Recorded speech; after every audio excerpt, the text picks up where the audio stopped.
Well, howdy there, Internet people. It's Bo again.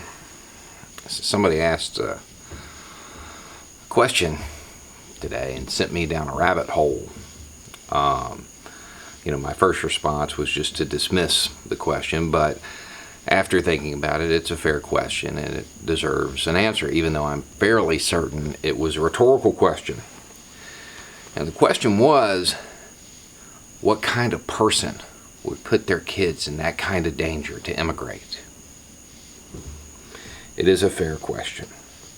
So, after a little bit of research, I found a first-person account of one of those trips. I'm going to read it now. Terrible misery, stench, fumes, horror, vomiting, many kinds of sickness, fever, dysentery, headache, heat, constipation, boil, scurvy, cancer, mouth rot, and the like, all of which come from old and sharply salted food and meat, also very bad and foul water, so that many die miserably. Wait, scurvy. I'm reading the wrong one. This is how your family got here if you came from Europe. This is somebody that took the trip in the 1700s. Now, when this guy showed up, what would happen? The ship would stay offshore, and somebody would have to come along and kind of purchase you off the ship, pay a little bit of more money, get you off of it. This took time, and the sick people were still on the ship. In fact, if they were really sick, their families wouldn't come to get them. A lot of people died waiting to come ashore. The risk of contagion was higher. So a lot of people took their kids and gave them to strangers to save their lives. Sounds familiar, doesn't it? Sounds familiar. So this was in the mid-1700s. It stayed like this, and these were the conditions until about the mid-1800s. Then they got a little bit better. Indentured servitude ended somewhere along the way.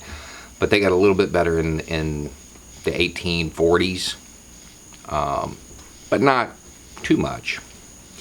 But let's just go ahead and face facts. If your family came after 1840, well, you were a refugee fleeing famine, World War I.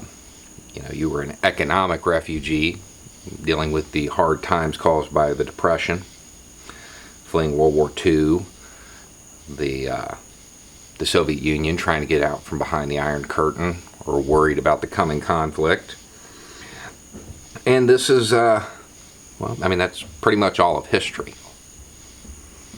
Maybe the fall of the Soviet Union, a lot came them too. If you came from Asia, trip was a little worse, but very, very similar. If you came from Africa, it was obviously a whole lot worse. Everybody that came to this country, whether voluntarily or involuntarily, suffered coming here, some more than others. But everybody suffered. Everybody took that risk. That's how this country was founded. People are still taking that risk today. Now, the follow-up question, of course, or not a question, but a statement, was that, well, if it was my country, I'd stay and fix it. If my country was this corrupt, I would stay and fix it. We're waiting. Where you at? You've got cities that didn't have potable water.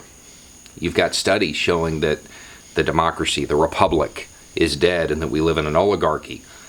Need I remind you, we have cages filled with toddlers who are covered with bodily fluids. Don't have enough to eat. Where are you at? You're not even having to fight armed narco-terrorists and gangs or a government propped up by the CIA. What are you doing? You're too busy enjoying your favorite flavor, boot leather. And I know somebody right now is saying, probably typing the comment, that if I have all these problems with the country, if I don't like it, why don't I leave? Think about that for a little bit before you hit enter. The spiritual sons and daughters of the people who built this country are not the citizens who say stuff like this. The spiritual sons and daughters of the people who built this country are the people dying down there on the border. That's who truly embodies the American spirit still.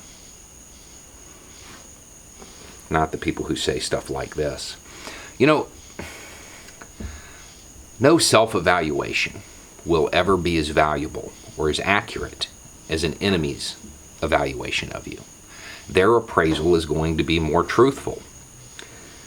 Everybody knows that Hitler wrote Mein Kampf. He also wrote another book, and in it he expressed his fear about fighting the United States, because to him what he saw was that the bravest and the boldest of all of these villages all over the world, those people that would not settle for a substandard life, that would not kowtow to some dictator, well, they all left. And they came here. They came to the U.S. And he was terrified of fighting the United States because of that. He knew that that spirit would shine through. And he was right. He didn't fare too well. So I guess the answer to that question, who would make this kind of trip and endanger their family like this? You. If you have the courage. If you are the sons of the pioneers, the daughters of Rosie the Riveter, you'd be welcoming these people as new additions to the American tapestry, not crying and saying that their children deserve to drown. Anyway, it's just a thought. Y'all have a good night.